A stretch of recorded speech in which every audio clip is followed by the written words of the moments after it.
पतये शिव हर हर महादेव।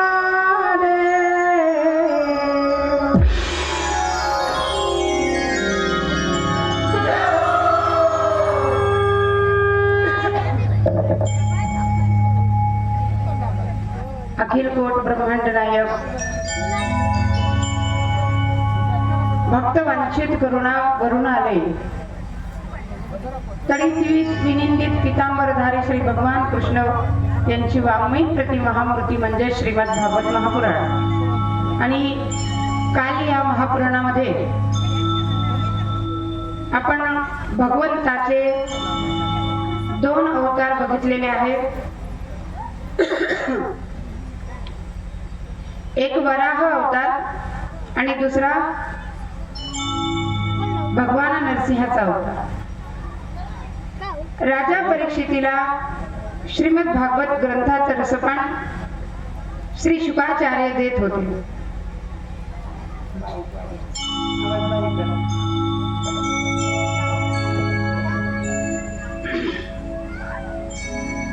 शुकाचार्यासमोर भागवत ग्रंथ श्रवण करण्यासाठी राजा परीक्षिती आसनस्थ आहेत।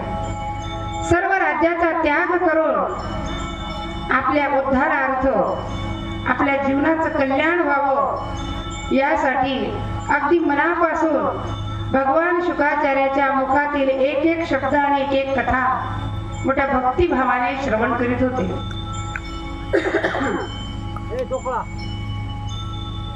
त्यामध्ये राजा परीक्षितीने अनंत प्रश्नावली भगवंताजवळ केलेली आहे आणि त्या प्रश्नावलीमध्ये भगवान शुकाचार्य एक एक प्रश्नाची उत्तर देत अतिशय प्रसन्न मनाने राजा परीक्षितींचा उद्धार करण्याचं त्यांना साधन सांगत होते। काल आपण भक्त प्रल्हादांचं चरित्र पाहिलं। आपल्या पित्याचा भगवंताकडून वध आणि वधासहित मोक्षही।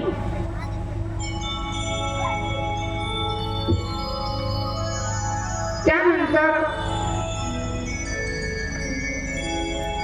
राजा परीक्षितीने प्रश्न केला, महाराज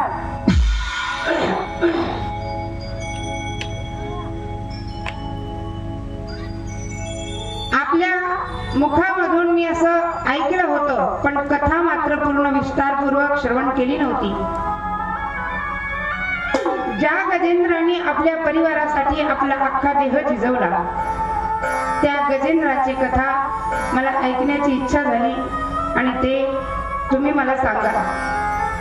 खरोखर गजेंद्राची कथा ज्या जीवाने श्रवण केली ना मायबाप त्याला मोक्ष पदाची प्राप्ती होती। म्हणून गजेंद्र आख्यान जरूर श्रवण करा। सोडू का तुला? आता खाली पाणी भरलेलं आहे विहिरीत, मुलगा पायाकडून हातामध्ये आहे, डोकं खाली आहे। बाप म्हणे सोडू का? तर मुलगा हसायला लागला। बापाने विचारलं, का रे एवढ्या भरलेल्या विहिरीमध्ये तुला पोहता येत नाही? मी जर सोडलं तर तू मरणार ना। त्यावेळेला पोरगा अजून जोरात हसायला लागला। म्हणे बाबा मला विश्वास आहे तुम्ही मला सोडणारच नाही। का सोडणार नाही? कारण माझ्यावर तुमचं एवढं प्रेमच आहे की माझ्याशिवाय तुम्हाला दुसरं काही दिसतच नाही। प्रेम किती असावं परिवारात। गजेंद्राचं नितांत प्रेम परिवारावर होतं आणि त्या परिवारासहित गजेंद्र चित्रकूटावर वास्तव्याला होता। आपल्या परिवारात आनंद मानायचा, आपल्या पत्नीमध्ये आनंद मानायचा, आपल्या मुलाबाळामध्ये आनंद मानायचा। पण त्या गजेंद्राला माहित नव्हतं की वेळ आली की हा परिवार आपला नसतो। गजेंद्र म्हणजे कोण आहे? गजेंद्र म्हणजे आपण आहोत। म्हणून तिने त्या पिलाला उचलून आपल्या कडावर घेतलं। अजून हौदामध्ये पाणी सोडण्यात तिने परत पिलाला उचलून खांद्यावर घेतलं.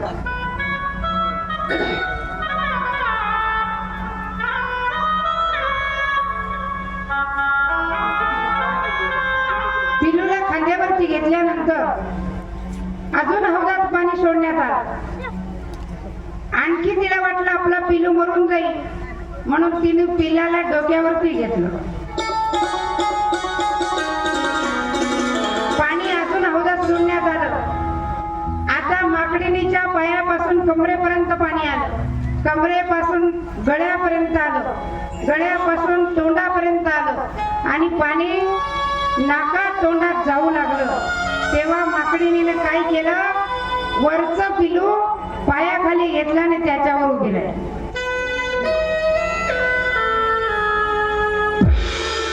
हे उदाहरण फक्त सांगण्यासाठी आहे का?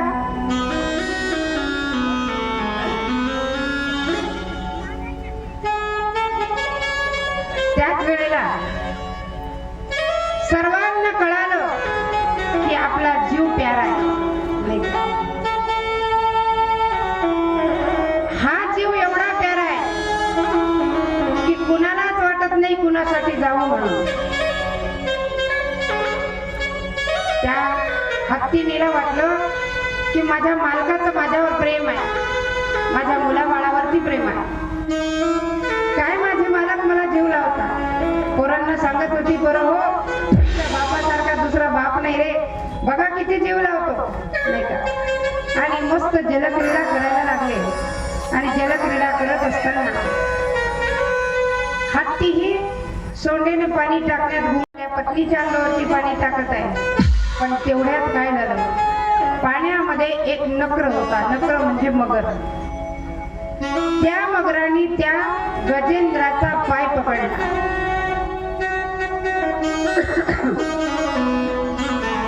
गजेंद्राचा पाय पकडल्याबरोबर हत्तीला काहीतरी जाणवलं आणि त्याने पाय उचलून पाहण्याचा प्रयत्न केला, पण पाय बाहेर येत नव्हता.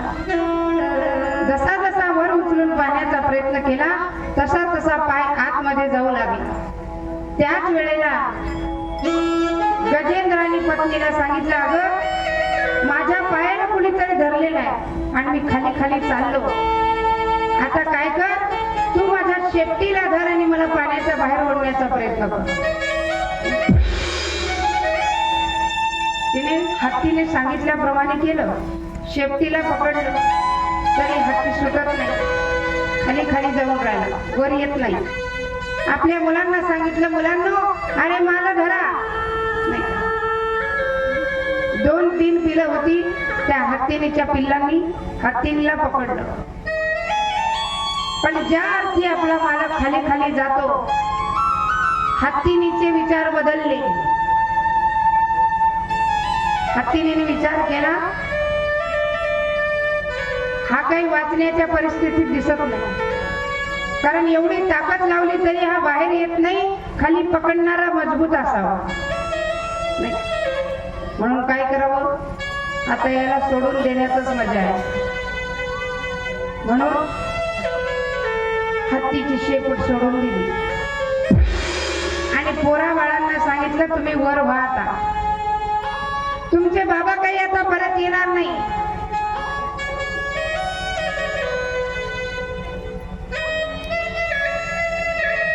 हत्ती आवाज देत होता, अगं अगं मला वाचव ना, मला वर काढ. त्यावेळेला ती म्हणे, का हो फारच हुशार दिसता तुम्ही, त्या तुम्ही चालले लेकरा बाळाला मला घेऊन जाता का?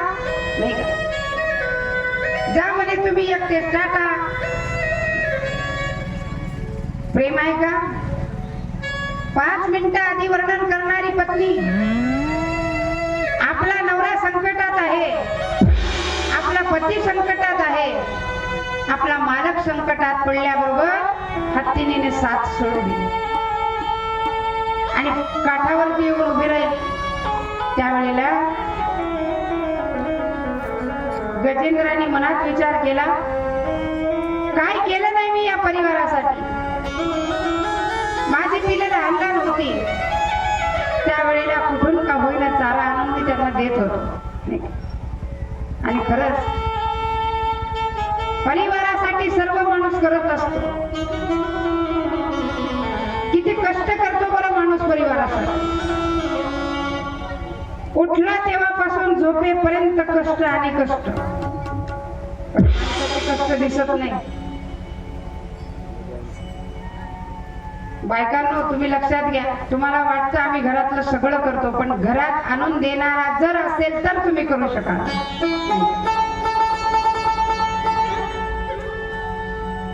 आपल्या मालकाने घरात आणून दिलं सामान तरच आपण सगळं काही करू शकतो. पण जेव्हा त्याच मालकाला कोणती तरी बिमारी पकडते, कोणती तरी व्याधी, कोणती तरी पीडा होते, त्याच वेळेला तीच बाई म्हणते, बाईल म्हणे खर मरता तरी बरं, नासियेले घर तुमकोनी.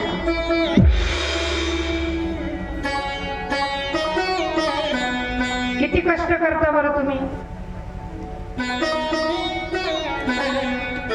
जन्मापासून तर मरेपर्यंत आपल्याला कष्टच कष्ट. पण याचं फळ तरी काय? काहीच फळ भेटत नाही. आणि हे सगळं कशासाठी करतो आपण? आपल्या संसाराचा गाडा पुढे जाण्यासाठी नाही. किती कुठाने करतात माणसं. उठलं तेव्हापासून झोपेपर्यंत निव्वळ संसाराच्या कामासाठी कष्ट करतात. आणि किती कष्ट करून काय मिळते आपल्याला? एक उदाहरण सांगते. आता आलं म्हणून. एक सावकार होता आणि त्याच सावकाराच्या शेजारी एक गरीब माणूस राहत होता. त्या गरीब माणसाने विचार केला, आपल्या सावकाराकडे भरपूर जमीन आहे म्हणे आणि आपल्याकडे काहीच नाही. सावकाराला जाऊन 2-4 एकर जमीन मागितली तर आपल्याला देईल तो. म्हणून त्याने काय केलं, सावकाराकडे गेला आणि सांगितलं, सावकार, तुम्हाला एवढी मोठी जमीन आहे, मला काहीच जमीन नाही. मग मला 2-3 एकर जमीन जर तुम्ही दिली तर मी त्याच्यामध्ये माझा उदरनिर्वाह चालवेल कष्ट करून. सावकाराने सांगितलं, तुला जमीन पाहिजे ना? म्हणे हो. मग माझी एक अट आहे म्हणे. कोणती अट? उद्या सकाळपासून संध्याकाळपर्यंत तू जेवढा पळशील तेवढी जमीन तुझं नाव. आता याला आनंद झाला. इथं काय मोजमाप करायचं नाही, काही नाही. मोजमाप करायचं नाही, 7-12 काढायचं नाही, काही करायचं नाही. फक्त सकाळपासून संध्याकाळपर्यंत पळ. हे रोज 11 वाजता उठत होतं. त्या दिवशी 4 वाजताच उठलं. 4 वाजता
ही गजेंद्राची मोक्षाची कथा राजा परीक्षितीने मनापासून श्रवण केली.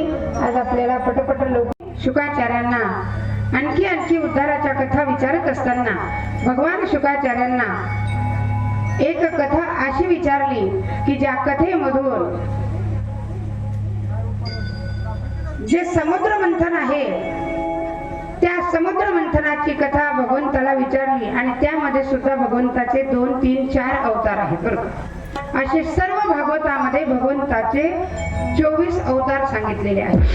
आणि या 24 अवतारामध्ये मुख्य अवतार आहेत राम आणि कृष्ण, हे 2 अवतार मुख्य आहेत. आणि या कथेमध्ये सुद्धा आजच जन्म आहे आणि तुमचं आमचं परम भाग्य उदयाला आलं आणि आज रामनवमीलाच ही कथा आलेली आहे.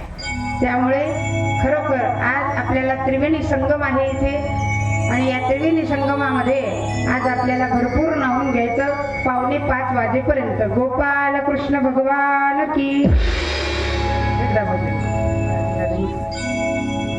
राधे राधे गो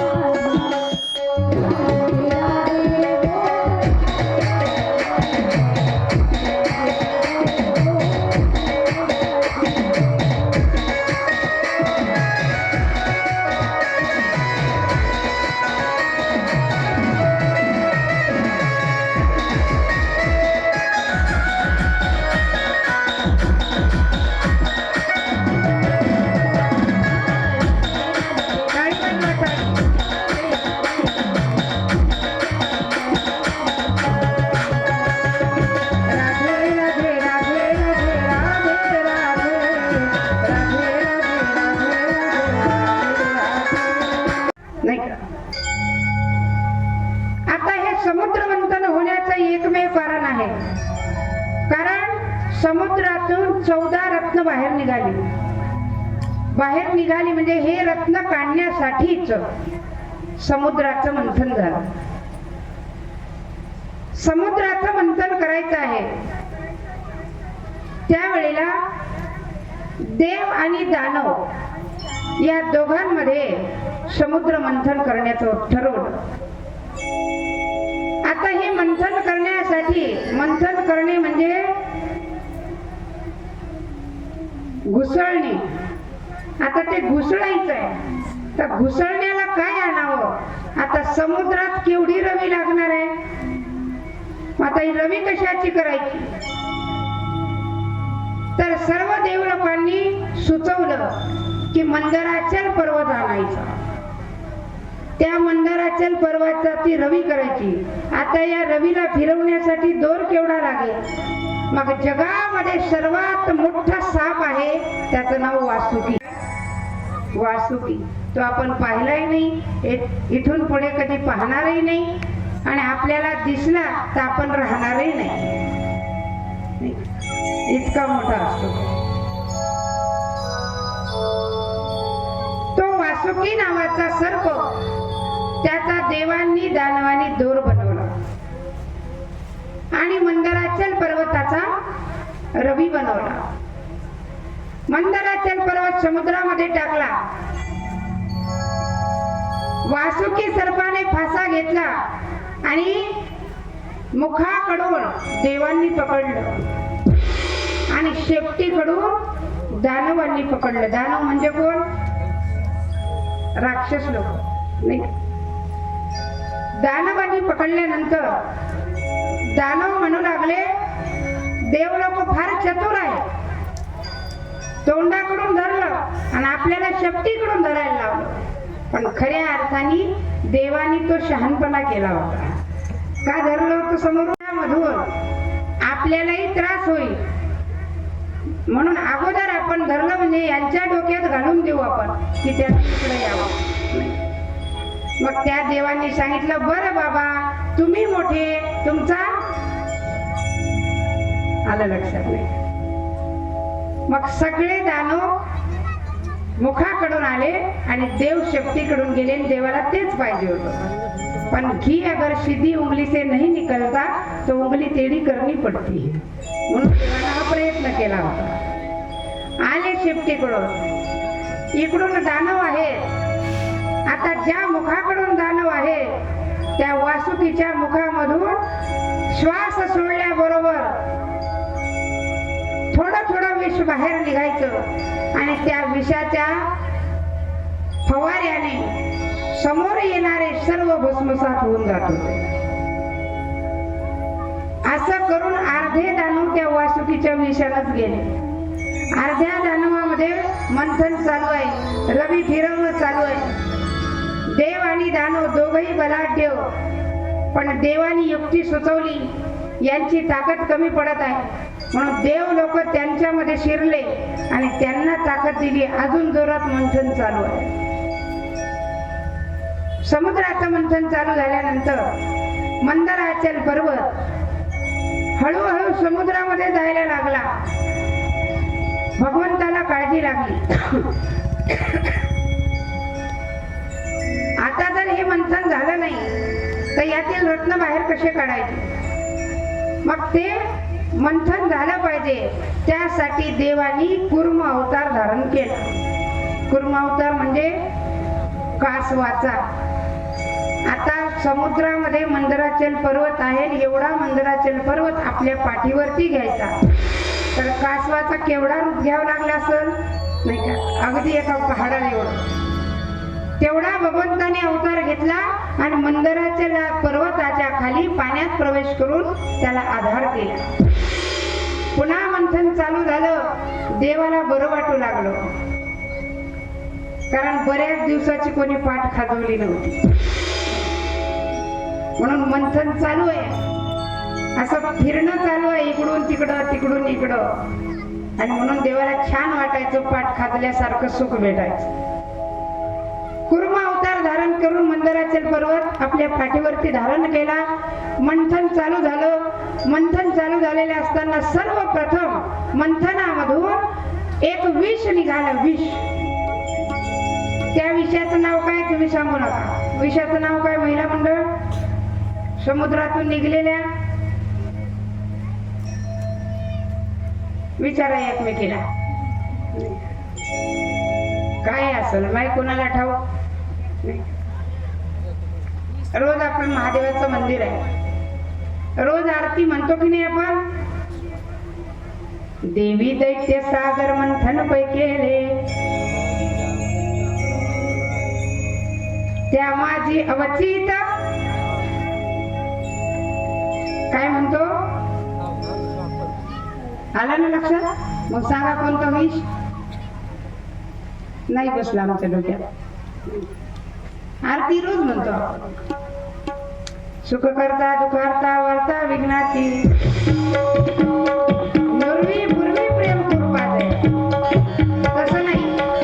सुख करता दुखारता वार्ता विघ्नाची नुरवी, आणि मग पूर्वी कृपा दे. रोज आरती म्हणतो आपण. लवथवती विक्राळा ब्रह्मांडी बाळा, विषय कंठी काळा त्रिनेत्र ज्वाळा. त्याच्यामध्ये हे चरण आहे नाही का? देवी दैत्य सागर मंथन पै केले, त्या माझी अवचित हला हल उठले. कोणता विषय? आता आला लक्षात. आता इथून पुढच्या वर्षी विचारलं तर लक्षात राहील का? लक्षात ठेवा बरं का. तर पुढच्या वर्षी बोलवलं तर विचारेल मी, नाहीच बोलवलं तर तुम्ही म्हणशाल तुला नाहीच बोलवलं तर आम्हाला कशी विचारशील? नाही. लक्षात घ्या.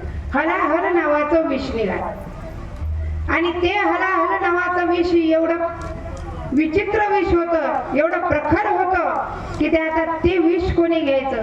म्हणून सर्व देवलोकांनी कैलासावरती भगवंताची आराधना केली. देवा हे शंकरा, हरे हरे शंकर नमामि शंकर शिवशंकर शंभो.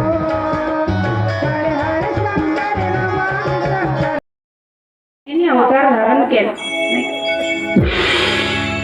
आणि ती मोहिनी अशी स्वरूपवान होती, तिचं नावच मोहिनी. ज्याने त्या मोहिनीकडे पाहावं तो मोहित होऊन जावा. स्त्री असो अथवा पुरुष असो, त्या मोहिनीचं रूप पाहिल्याबरोबर मोहित व्हावं. इतकं लावण्य सुंदर असं रूप त्या मोहिनीचं होतं. मोहिनीचं रूप पाहून भगवान शंकर सुद्धा वेडावले होते काही काळ. मग सांगा, काही लोक म्हणतात आमची वासना संपली, तुमचं सोडून द्या. एक वेळेस नारद महर्षी सुद्धा म्हटले की मी कामाला जिंकले नाही का? ज्या ठिकाणी भगवान भोलेनाथ तपश्चर्याला बसले होते त्याच ठिकाणी नारद महर्षी गेले आणि नारद महर्षीने ते ठिकाण योग्य वाटलं आणि त्या ठिकाणी त्यांनी तपश्चर्या चालू केली. नारायण नारायण नारायण नारायण नारायण नारायण तपश्चर्या सुरू झाली. इकडे इंद्राला काळजी लागली. नारदाची तपश्चर्या पूर्ण झाल्यानंतर नारद आपल्या गादीचा वारस होईल, आपल्याला खाली उतरावं लागेल, आपलं पद नारदाला द्यावं लागेल. त्यामुळे काय करावं, तपश्चर्या भंग करण्याचं ठरवलं. त्यासाठी कुणाला पाठवावं, मदनाला बोलवलं. सांगितलं जा. मदन म्हणजे कोण, तुमच्या गावातलं नाही, कामदेव. कामदेवाला आमंत्रित केलं. जा म्हणे नारदाची तपश्चर्या भंग करा.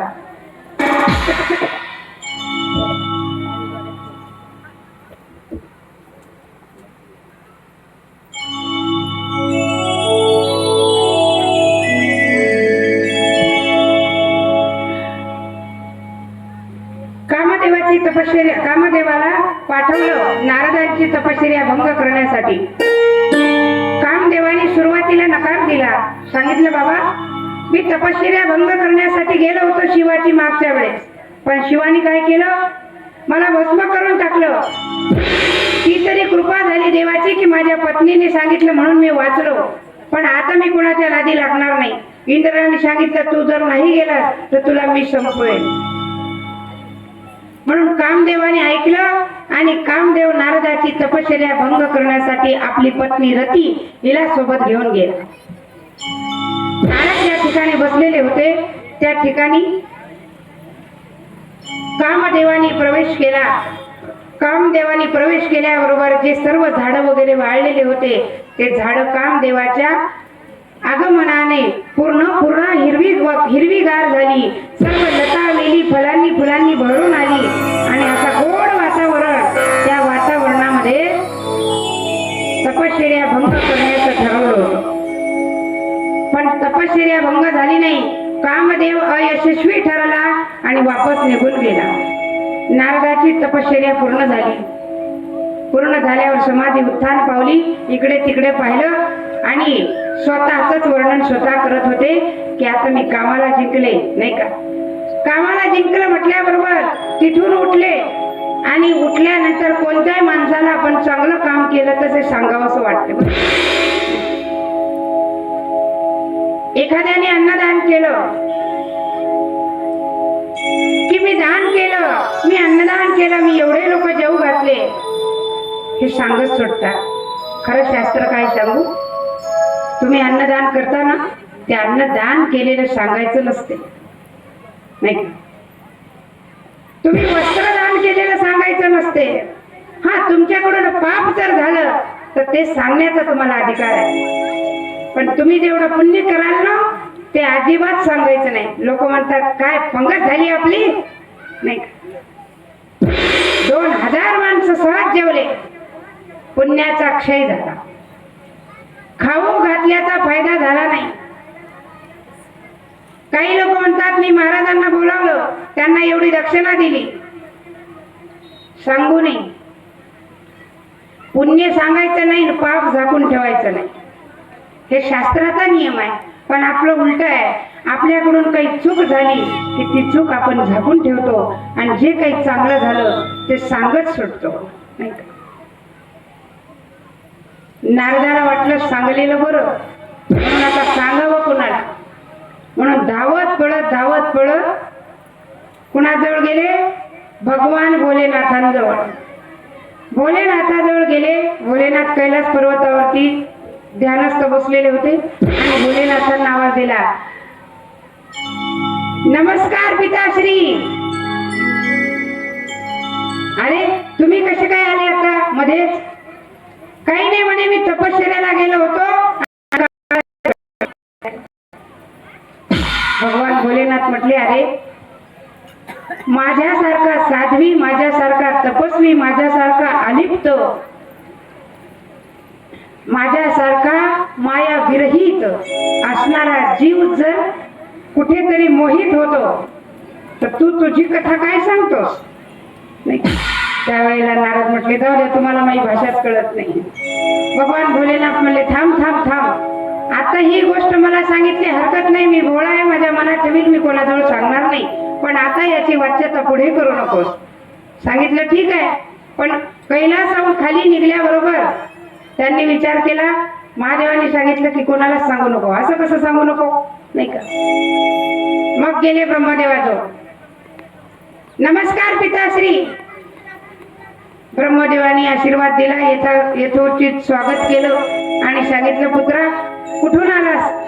बाबा मी तपश्चर्या करून आलो आणि कामाला जिंकून आलो. ब्रह्मदेव म्हटले अरे, ज्या वेळेला सरस्वतीने जन्म घेतला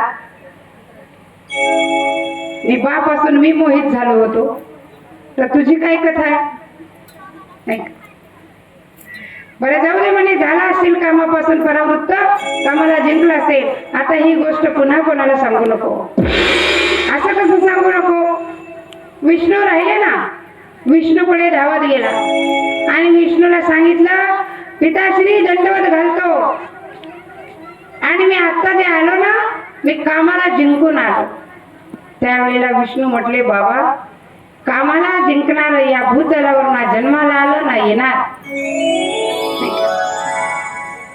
ठीक आहे म्हणे, तू कामाला जिंकलं, चांगली गोष्ट आहे. सांगितलं आता मला काम कधी स्पर्श करू शकणार नाही. म्हणे हो, एवढा विश्वास तुला. म्हणे मग मी तपश्चर्या तशी केली.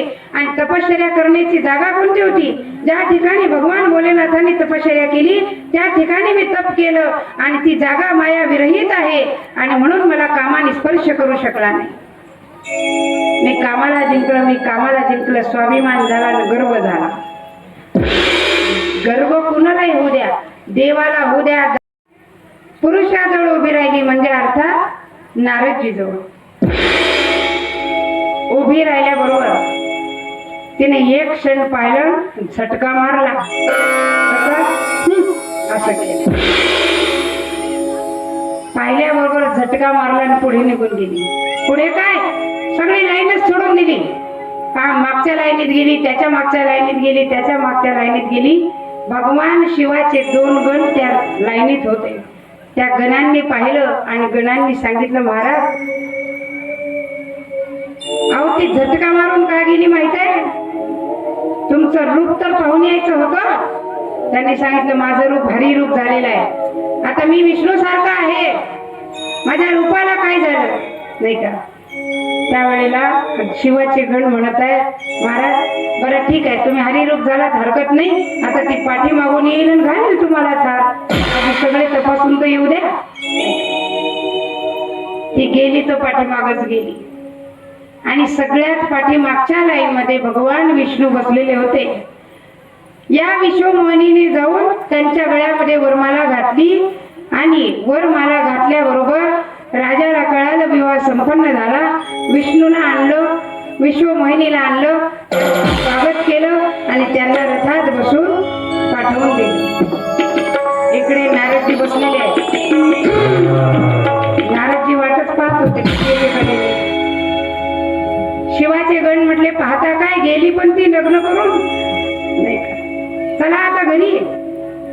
नारदजी म्हटले असं कसं, मी तर एवढा सुंदर आहे म्हणे, जरा आरशात जाऊन तोंड बघा, माकडासारखे झाले तुम्ही. ते म्हणे मी माकडासारखं कसं होईल, मी हरी रूप मागितलं म्हणे देवा, बघा बघा जाऊ. ठीक आहे म्हणे. जाता जाता पाण्यामध्ये आपला चेहरा नारदाने पाहिला. पाहिल्याबरोबर अंग मात्र सुंदर कांतीचं होतं आणि चेहरा मात्र माकडासारखा झाला होता.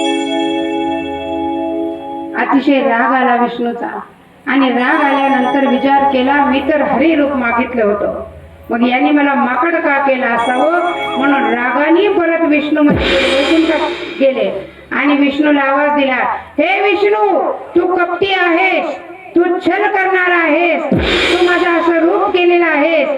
नाही नाही ते नारदजी बोलू लागले. भगवान विष्णू हसून सहन करू लागले. त्यावेळेस सांगितलं चूक तुमची नाही, चूक माझी नाही.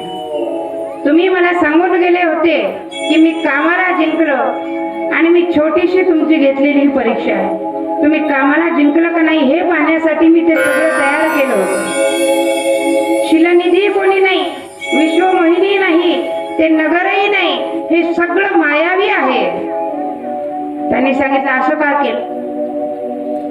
का केलं म्हणजे अरे तू त्रैलोक्य भ्रमण करणारा स्वामी आहे आणि तू जर या विवाह पाशात अडकला तर आमची कामं कोण करणार? म्हणून मी तुला विवाह करू दिला नाही. दुसरी महत्वाची गोष्ट, तू हरिरूप मागितलं होतंस. हरी म्हणजे माकडाला म्हणतात नाही का? तू हरिरूप दे म्हटलास म्हणून मी तुला हरिरूप दिलं. ते म्हटले अरे तुला हरी म्हणतात सगळे. ते म्हणतात हो, हरी संस्कृत मध्ये माकडाला म्हणतात नाही का? मला हरी म्हणतात हे मान्य आहे, पण तुला मी हरिरूप का दिलं? कारण तू जर विवाह केला असता तर त्रैलोक्याच्या बातम्या आम्हाला कोणी सांगितल्या नसत्या आणि तू विवाह पाशात अडकून गेला असताना आता एवढी मोठी तपश्चर्या करून आला, कामाला जिंकून आला, म्हणून नारदा तुला आम्ही विवाहाच्या बंधनात पडू दिलं नाही. त्यावेळेला नारदाचा गर्व हरण झाला, संपला गर्व. आणि गर्व संपल्यानंतर विष्णूचे पाय धरल्याने सांगितलं क्षमा करा अपराध महाराज तुम्ही सिद्ध, आमचा गुन्हा माफ करा, आम्हाला क्षमा करा. पुन्हा आपला विना उचलला, नको या विवाह पाशात पडणं. परंतु जाता जाता विष्णूला एक शाप दिला. ज्या विश्वमोहिनीवर माझं मन होतं ती विश्वमोहिनी मला तू भेटू दिली नाहीस आणि ज्या स्त्रीच्या वियोगात मी पत्नी पत्नी करून वियोग सहन केला तसाच वियोग तुला सुद्धा त्रेता युगामध्ये सहन करावा लागेल.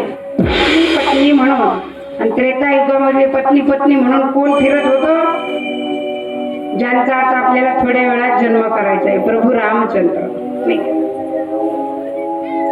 असा शाप दिला आणि नारदांचं वचन पूर्ण करण्यासाठी भगवान प्रभू रामचंद्राने वनवास भोगला. गोपाल कृष्ण भगवान की जय.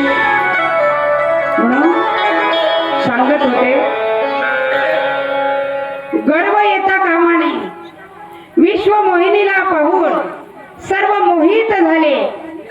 भगवान भोलेनाथही मोहित झाले आणि भगवान भोलेनाथ विष्णूच्याच मागे लागले. अमृत कलश होता त्या मोहिनीच्या हातामध्ये.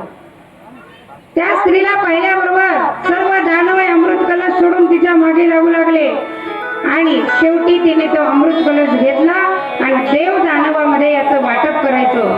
म्हणून आता काय करावं? मदिरा पाजली, मदिरेमध्ये दानवाला गुंग केलेला आहे आणि सर्व अमृत देव लोकांना दिलं. दैत्यराज शुक्राचार्य त्यांना राग आला.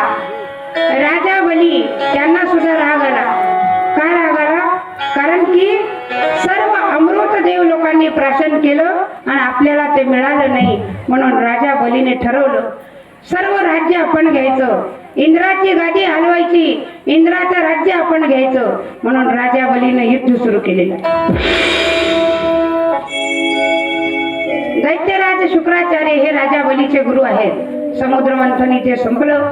राजा बलीने उच्चश्रवा नावाचा घोडा घेऊन आपल्या नगरामध्ये परत आले आणि आता बटू वामनाचा म्हणजे वामन भगवंताचा अवतार आपण बलीच्या कथेद्वारे साजरा करणार आहोत. एक वेळचा प्रसंग, राजा बलीच्या घरी यज्ञ करण्याचं ठरवलं आणि 100 यज्ञाचं आयोजन होतं. यज्ञ कसा करावा? आपण यज्ञ करतो नाही का? नवरात्रात करतात ना, होम हवन करता की नाही? तो होम कसा करायचा आहे माहिती का? त्या होमाला हत्तीच्या सोंडे एवढी तुपाची धार आणि तीही 1.25 महिना त्या होमात टाकावी, तेव्हा आपले कार्य सिद्धीस जातात. आपला होम म्हणजे अर्धी छटाक तूप आपण होमाला आणतो. समिधा पण आपल्याजवळ व्यवस्थित नसतात. कोणतेही लाकडं होमात टाकायचे नाही. एवढा होम करायची गरज नाही. आता काही करायची गरज नाही. फक्त एकच आहे आता, कलियुगी उद्धार हरीच्या नामे. सकळाचे येथे आहे अधिकार, कलियुगी उद्धार हरीच्या नामे.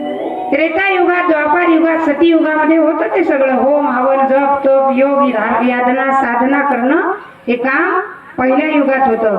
पण कलियुगामध्ये फक्त मुखाने नाम आणि हाताने टाळी. बरं का, 100 यज्ञ, एक नाही 1.25 महिना यज्ञ करण्याचं ठरवलं आणि यज्ञ प्रारंभ झाले. अनेक देशांचे राजे त्यांच्या पत्न्यासहित होमाला उभयता आमंत्रण केलं.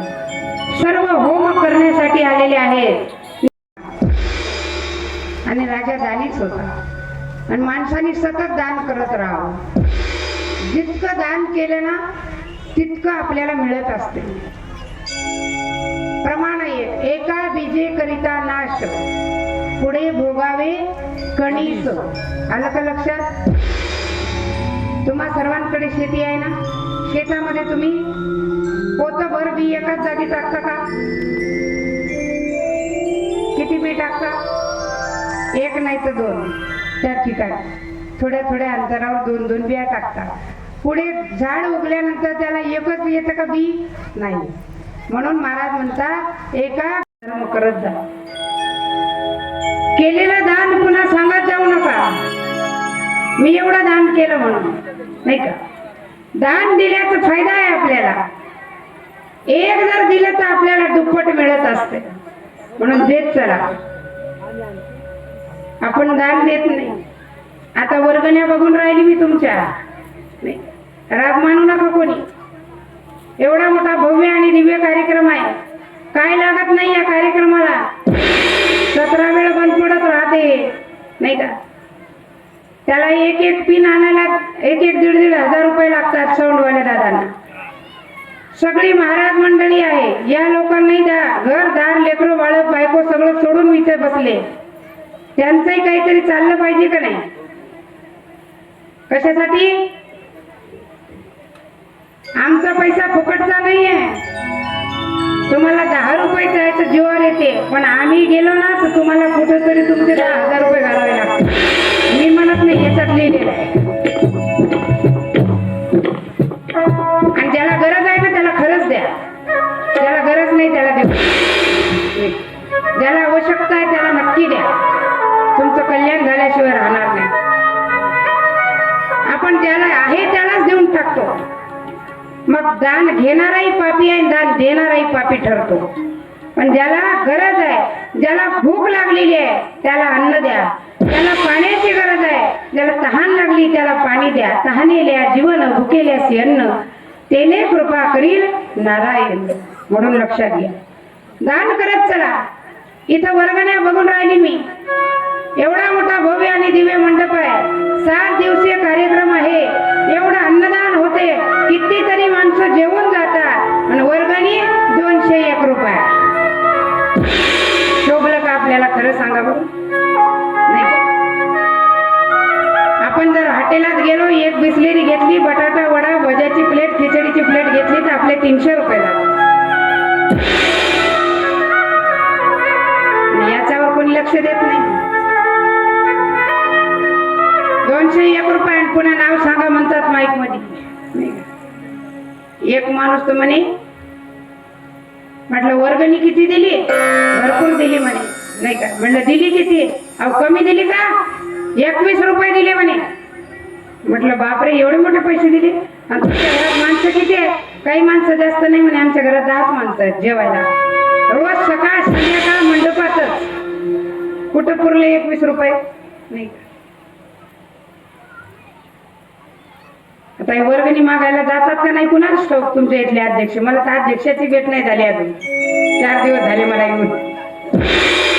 वर्गणी मागायला जात नाही तुम्ही? आणून देतात का तुम्हाला? तुमचं गावलाही चांगलं आहे हो. मला तर वाटायला इथं फ्लॅट घेऊन राहावं पाहिजे. काही गावात वर्गणी मागायला जातात वहीन पेन घेऊन, नाही का? वहीन पेन घेऊन जातात. सर्जेराव, सप्ताह सुरू झाला, वर्गणी द्या. सर्जेराव बाहेरच बसलेला असते ओसरीवर. काही कमी नसते सर्जेरावच्या घरी. मरणाची इस्टेट, नाही का? काहीच कमी नसतं त्याच्या घरी. सर्जेराव म्हणतात इकडे इकडे द्या. सगळ्या गावची झाली का? अहो नाही झाली, चालू आहे आता. तुमचं घर पहिलं असल्यामुळे सुरुवातीतूनच केली. या ना बाहेर सगळीकडून, कोण कोण काय देते ते मला पाहू द्या आणि मग मी देतो. आणि असं काही घाबरू नका तुम्ही, मी आहे ना. तुम्ही करा बिंदास, सप्ताह सुरू करा.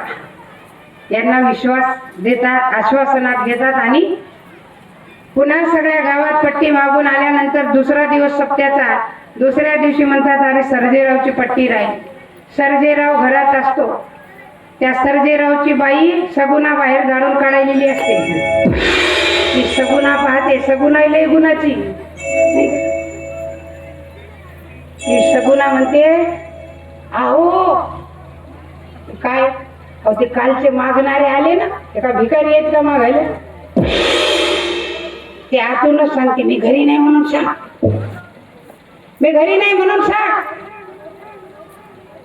ती बाई लई हुशार. ते म्हणते आहेत का सर्जेराव घरी?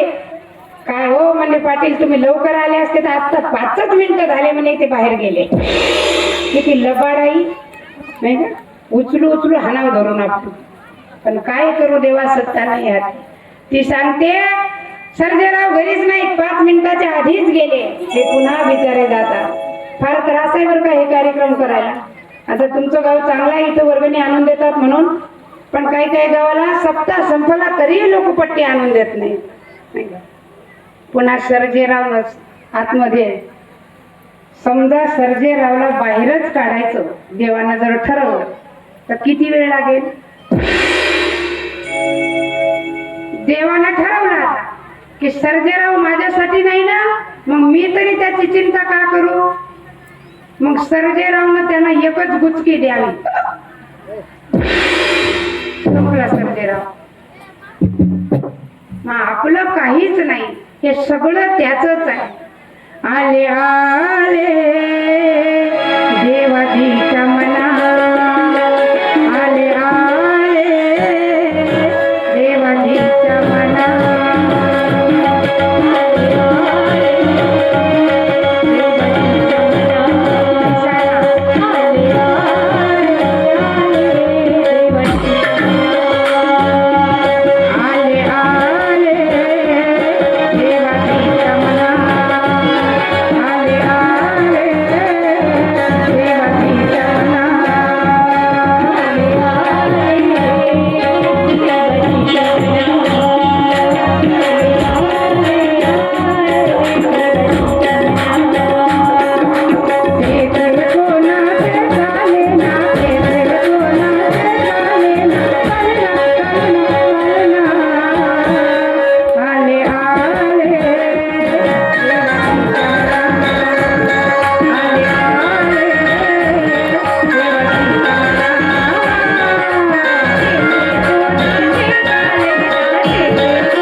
म्हणून देवाच्या मनात काही येऊ देऊ नका. दुर्जन का पैसा, डॉक्टर और वकील, काहीही देवाच्या मनात न येऊ द्यायचं असेल तर या ठिकाणी सढळ हाताने मदत करावी, संकोचपणे आणि प्रांजळ मनाने. देवही तुमच्यावर प्रांजळ मनाने कृपा केल्याशिवाय राहणार. दान देत चला. राजा बली सारखा दानी दुसरा कोणी नव्हता. एक कर्ण आणि दुसरा बली. ज्या राजा बलीने दान देण्यासाठी सुरुवात केली तर समोरचा बस म्हणेपर्यंत दान देत होता. एवढं दान राजा बली करत होते. परंतु यज्ञ पूर्ण झाल्यावर सर्व राज्य हे राजा बलीच होईल आणि राजा बली हे राक्षसांमध्ये राहणारे आहे. नवे नवे दैत्यराज, दैत्यांचे गुरु जे आहेत ते शुक्राचार्य राजा बलीचे गुरु आहेत आणि प्रत्येकाने गुरुने सांगितलं त्याप्रमाणे करावं. हे राजाला शास्त्र माहित होत. गुरुच्या शब्दाच्या बाहेर जो गेला त्याचं जीवन नरकमय आहे. म्हणून प्रत्येक प्रत्येक गोष्ट शुक्राचार्याची श्रवण करीत होते. म्हणून देव लोक घाबरले. आता काय करावं म्हणून भगवान विष्णूने ठरवलं त्याचे यज्ञ पूर्ण होणार नाही, तुम्ही काही काळजी करू नका. 99 यज्ञ पूर्ण झाले आणि 100व्या यज्ञाला प्रारंभ झाला. 100व्या यज्ञाला प्रारंभ झाल्यानंतर यज्ञ अर्धा पूर्ण झाला.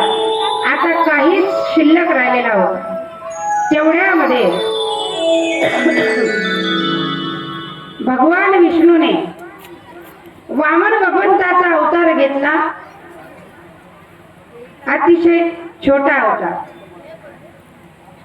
आणि छोट्या अवतारामध्ये त्या राजा बलीच्या दारामध्ये आले आणि आवाज दिला बाहेरून, भिक्षाम देही. आवाज दिल्याबरोबर ती काखेमध्ये छोटीशी झोळी आहे, हातामध्ये कमंडलू, एका हातामध्ये छत आहे. गौरवर्णीय सुंदर असे बटू वामन भगवान राजा बलीच्या दारामध्ये आले आणि राजा बलीने आवाज ऐकला. यज्ञ चालू आहे, काहीसे मंत्र शिल्लक राहिलेले आहे. सर्व ब्राह्मणांना थांबवलं. हे विप्रांनो थांबा. बोला, बाहेरून आवाज आला. कोण आलाय? आवाज ऐकू द्या. पुन्हा बाहेरून आवाज आला, भिक्षाम देही. आता राजाला स्पष्ट आवाज आला आणि कोणीतरी भिक्षुक याचक आपल्या दारामध्ये आलेले आहेत. म्हणून बलीने सर्व यज्ञ थांबवला आणि उठण्याचा प्रयत्न केला. तेवढ्या शुक्राचार्याने हात धरला. सांगितलं, बली. बळी राजाने काय केलं, एक काडी घेतली लांब आणि ती त्या नळीत पुढच्या तोंडातून टाकली. पुढच्या तोंडातून टाकली, काहीतरी अडकलं असेल म्हणून. पण जशी काडी टाकली तशीच ती काडी शुक्राचार्याच्या डोळ्यामध्ये लागली आणि शुक्राचार्य बाहेर आले. डोळा फुटलेला दिसला, जोरजोरात चोळायला लागले. संकल्प सुटल्या गेला नाही का. आडला म्हणून पोळीला डोळा, आडला म्हणून पोळीला डोळा.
टोपलीमध्ये फुलं करा. वाटले का सगळ्यांना? करा ना मग आता पटकन. 10-15 मिनिटात करून टाका. आडाला म्हणून पोळीला डोळा, बळीने शुक्र आंधळा केला. गुरु असून सुद्धा काही गोष्टी गुरुच्या ऐकल्या पाहिजे आणि काही गोष्टी ऐकू नये. गुरु झाला म्हणून काय झालं? माऊली म्हणतात, म्हणून जाण तेनो गुरु भजीजे. गुरु कसा असावा? शिष्याचं कल्याण करणारा असावा का शिष्याला अधोगतीला नेणारा असावा? पण आताचे गुरु तसेच झाले. गुरुने सांगितलं, शिष्या माझं एवढं धोत्र नदीवरून पिळून आण बरं. शिष्य गुरुचे पाय दाबत असतो म्हणजे गुरुजी तुमचे पाय कसे सोडू, कारण धोत्र धुवायचं जीवावर आलं ना. पण गुरुजी म्हणाले, बाळ शिष्या, अरे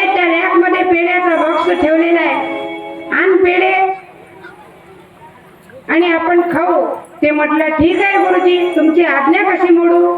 नाही, पेढे आणायला गेलं म्हटल्यावर आज्ञा कशी मोडू सांगितलं, आणि धोत्र धुवून आण म्हणलं तर तुमचे पाय कसे सोडू. नाही, अशी शिष्यन गुरु आहे, लक्षात घ्या. गुरु कसा पाहिजे.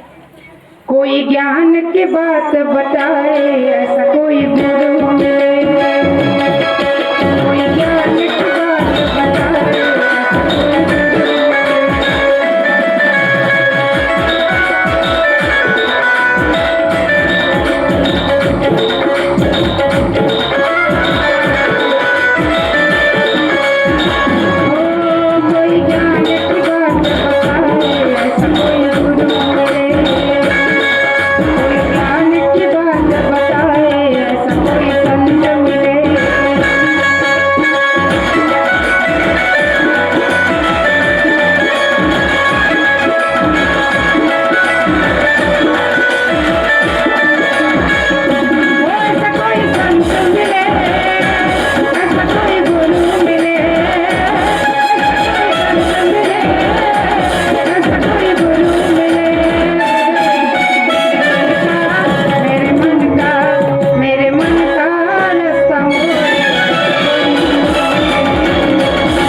शिष्याचं कल्याण करणारा असावा.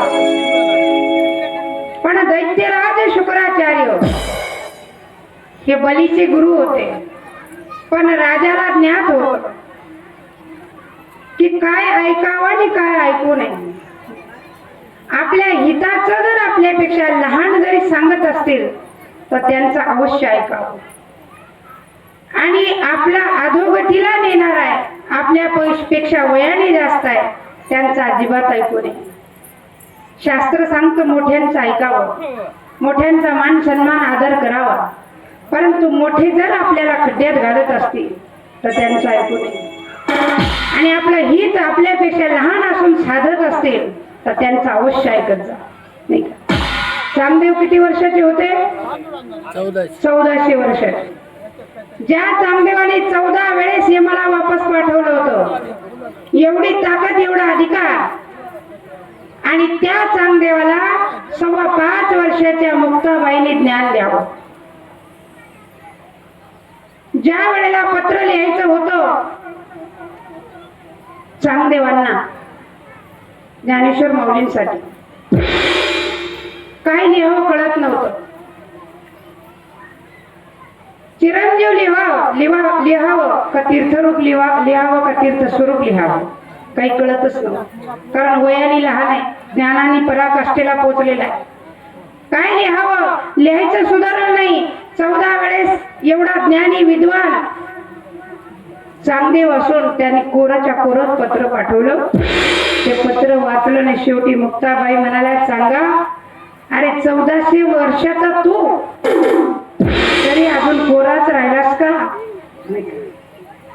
त्या छोट्याशा मुक्ताबाईने चांगदेवाला उपदेश करा. आपल्या हिताचं जे सांगते ना, आपल्यापेक्षा लहान असलं तरी ऐकावं. मग त्याला गुरुच पाहिजे असं काही नाही. पण शास्त्र सांगतं गुरु केल्याशिवाय मरू नये. कोण कोण गुरु केलेला इथं बसलेले पैकी हातवर करा.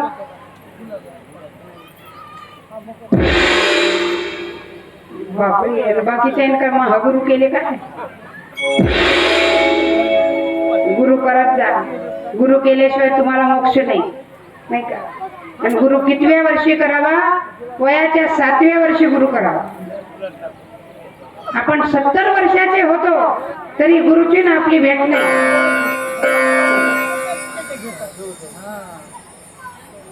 सगळ्यांनी गुरु करा इथून पुढे बर का. मला बोलवा न बोलवा, मी येईल राहील न राहील, पण गुरु सर्वांनी करा. म्हणजे तुमच्या जीवाला, तुमच्या जीवाकडून पाप जरी झालं, गुरु केल्यामुळे कदाचित तुम्हाला मोक्ष मिळू शकतो. गोपाल कृष्ण भगवान की. सांगायचं तात्पर्य, गुरु आपलं कल्याण साधणारा असावा. त्यावेळी राजाचं कल्याण शुक्राचार्यांनी याच्यासाठी साधलं होतं की शुक्राचार्याचा सुद्धा त्याच्यामध्ये फायदा होता. आणि म्हणून शुक्राचार्यांनी संकल्प सुटू नये यासाठी त्या झारीच्या नळीमध्ये जाऊन बसलेला. पण बळीने त्या झारीमध्ये काडी घालून शुक्राचार्याचा नेत्र आंधळा केला आणि तेवढ्यात संकल्प सुटल्या गेला. संकल्प सुटला.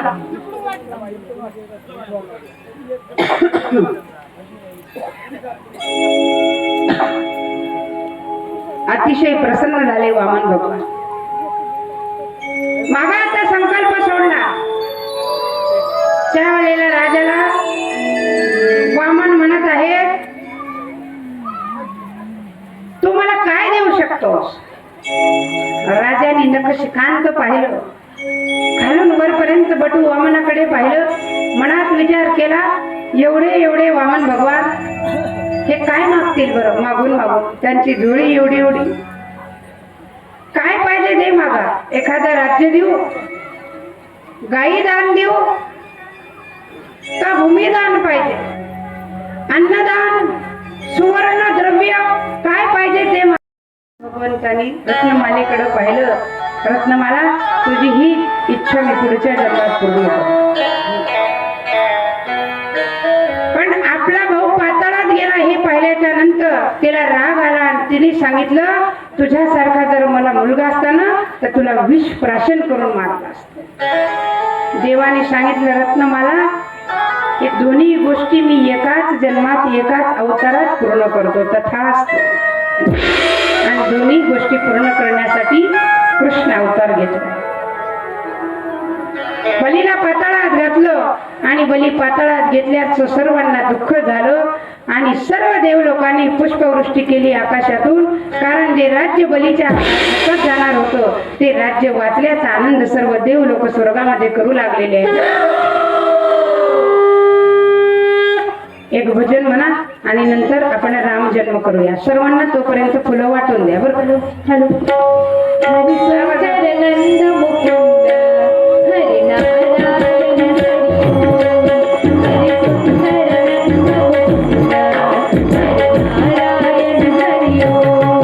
हरी सुंदर नंद मुकुंद हरी नारायण हरी ओम.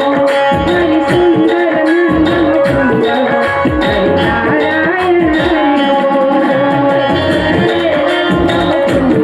ओम. हरी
तर आवाज निघू द्या ना.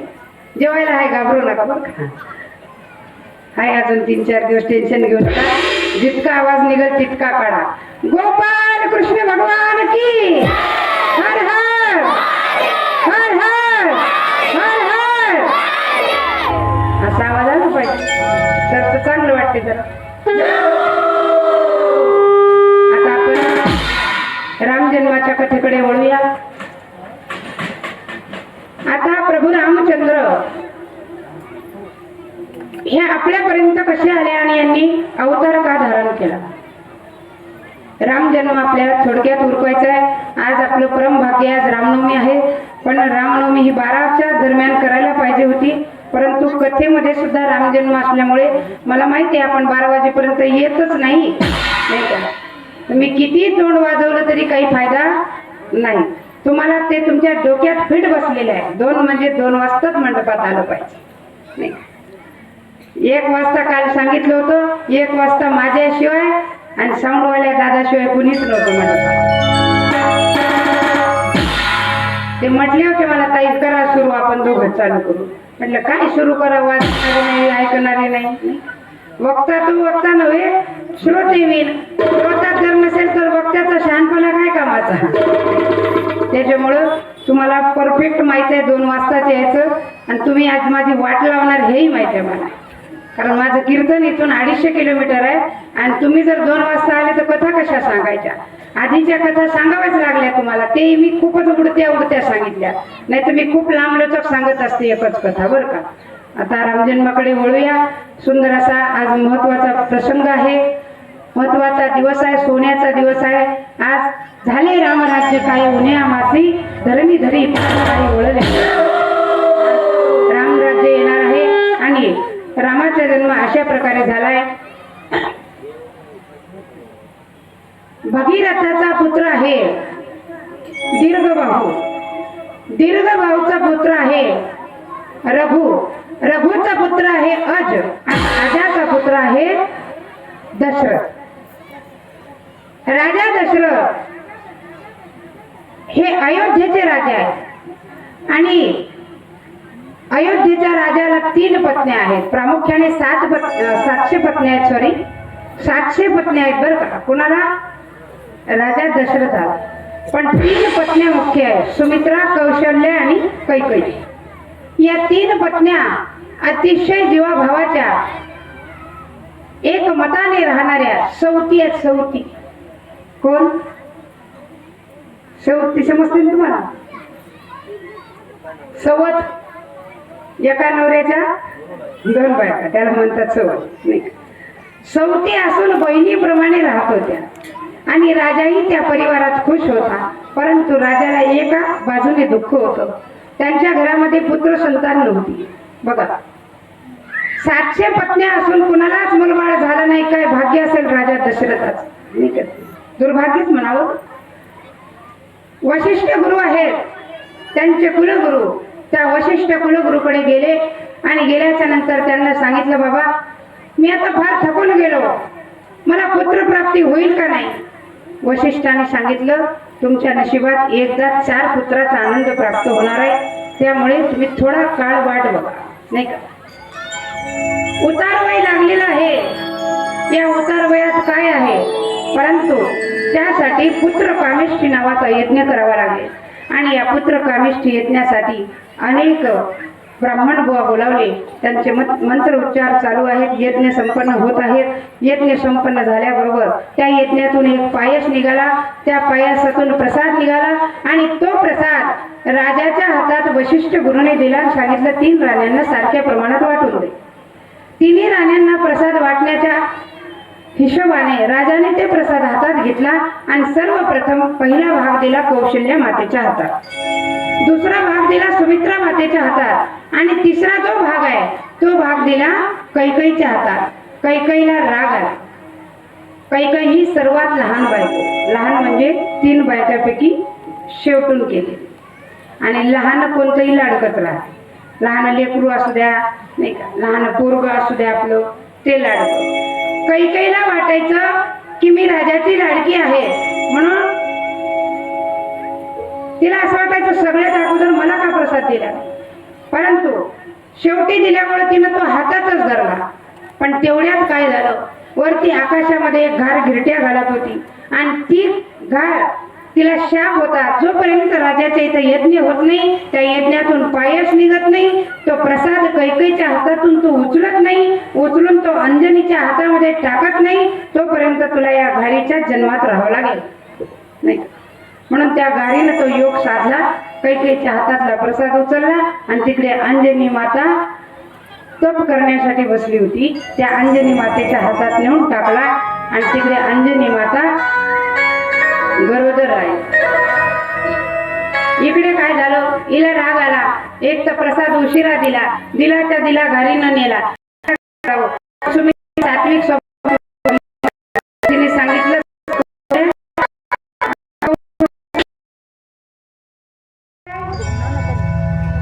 गेल्या होत्या ना तुम्ही मथुरा आणि गोकुळ, फक्त 3 किलोमीटरचं अंतर आहे आणि त्या 3 किलोमीटर अंतरावरती आता सगळी घरं झाली, त्या काळी सर्व वृक्ष होते नाही का, आणि यमुना नदी तुडुंब भरलेली होती. मध्यरात्र होती, किर अंधार होता आणि या अंधाऱ्या रात्री वसुदेव आपल्या डोक्यावरती बाळाला घेऊन निघला. तुम्हाला परवाच्या दिवशी कीर्तनात सांगितलं नाही का, सर्वांना आई दिसते पण बाप कोणाला दिसत नाही. राम राम करून मृत्युमुखी पडलेला बाप आठवा, राजा दशरथ नाही का, आणि इकडे डोक्यावर मध्यरात्री घेऊन जाणारा बाप वसुदेव आठवा, त्याला बाप म्हणावं. आणि बापाचं हे कर्तव्य कोणाला दिसत नाही. डोक्यावर घेतलं, कोणत्याही श्वापदाची मनात भीती नाही, डोक्यावर बाळाला घेतलं, लगबगीनं पावलं उचलत उचलत उचलत यमुना नदीच्या काठावरती आले. काठावर आल्यानंतर यमुना नदीमध्ये पाणी होतं, पण मागचा पुढचा विचार न करता वसुदेवाने पाण्यात प्रवेश केला, कारण नदी ओलांडून पलीकडे जायचं होतं.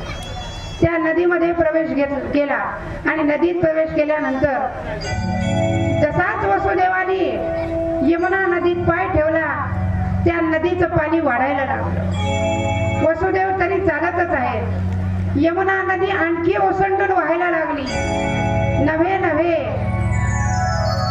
कमरेपर्यंत जे पाणी होतं ते वसुदेवाच्या दाढीला लागायला लागलं आणि दाढीचं पाणी नाकात तोंडात जायला लागलं.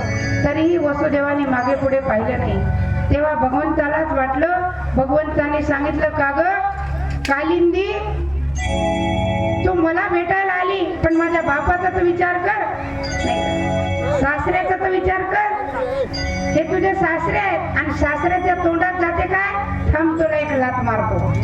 मुलगी माहित नाही बर का, पण बाळ रडत आहे आणि हाच माझा काळ आहे म्हणून रागाने त्या मुलीच्या पायाला धरलं आणि गरगरा फिरवणार आणि शिळेवर आपटणार. तेवढ्यात ती हाताची निसटली आणि आकाशात गेली आणि विराट स्वरूप प्राप्त केलं. सांगितलं, ए कंसा, अरे मला काय मारतोस, मी माया आहे, माया, मला जन्मही नाही, माझा मृत्यूही नाही, आणि जिला जन्म नाही, जिला मृत्यू नाही, तिचं नाव माया आहे. मी योग माया आहे. मी चांगल्याच्या हातात नाही आली तर तुझ्यासारख्या दुष्टाच्या हातात येते का? आणि मला मारतो ना तू, मला काय मारतो? अरे तुला मारणार तर माझ्या आधी तिकडं जन्माला नाही का. तुझ रागी वधी उपजरा मज आधी, तुला मारणारा माझ्या अगोदर तिकडे जन्माला आलेला आहे. आणि म्हणून त्या गोकुळामध्ये तो कृष्ण नेऊन ठेवलेला आहे. सकाळ झाली, पहिल्या बायका सकाळी 4 वाजता उठत गेल्या नाही का. 4 वाजता उठल्याबरोबर ते बालक पाहिलं वसुदेवाच्या, आपलं नंद बाबाच्या बहिणीनं, तिचं नाव सुनंदा. त्या सुनंदाने ते बालक पाहिलं आणि खूप आनंद झाला आणि वहिनीला सांगायचं सोडून भावाला सांगायला गेली, दादा, अरे तुला मुलगा झालाय नाही का. नंद बाबा गायीची धार काढत होते. गायीची धार काढत असताना हातातली धार सोडली आणि काय म्हणतेस? हो, तुला मुलगा झाला दादा, मुलगा झाला. आता कधी येणार मुलगा? चला वासुदेव, या लवकर. आवडा आता. इथून थोडा रस्ता द्या ना त्यांना यायला, असं यायचं मधून समोरासमोर. वसुदेव देवाला घेऊन येत आहेत. आता अवघ्या काही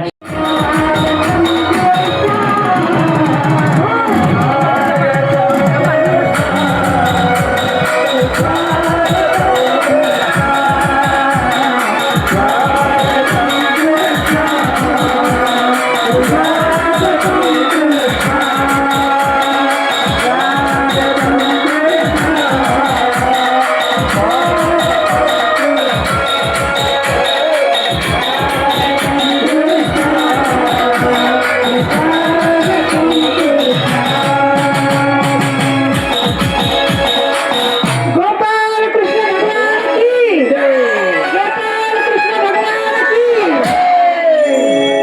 गोपाल कृष्णाचं आगमन झालेलं आहे आणि आपल्या या पुण्य पावन भूमीमध्ये आपलं काय या गावाचं नाव विसरून जाते मी, देवापूर. या पुण्य पावन भूमीमध्ये गावाचं नावही देवापूर आहे आणि आज देवाचं आगमनही झालं. या शुभ मुहूर्तावर आज या कथेला इथे विराम देऊ. या पुराला खाली ठेवा. एक पाळणा होईल आज जन्म झाल्यामुळे आणि पाळणा झाल्यावर कथेला विराम देऊया. बाकीचा जन्म आनंद उत्सव सगळा उद्या साजरा करू.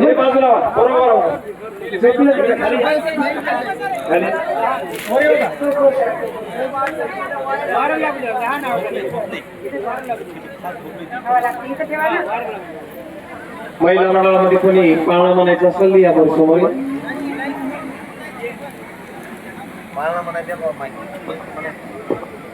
महिला मंडळामध्ये पाळणा हले हा नंदा घरी पाळणा.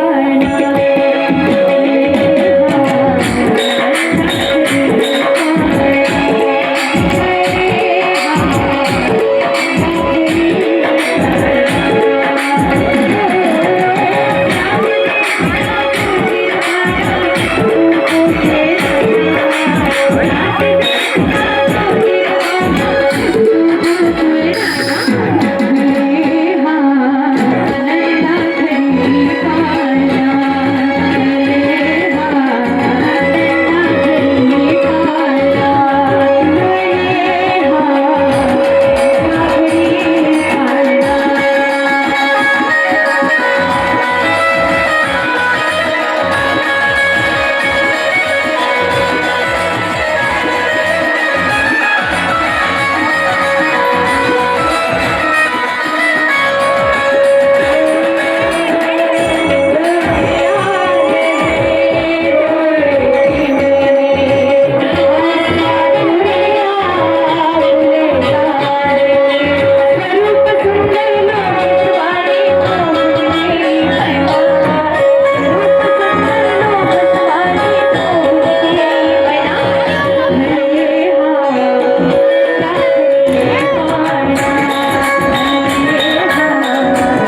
हा, सर्व खाली बसा सर्व खाली बसा सर्वांचे फोटो घे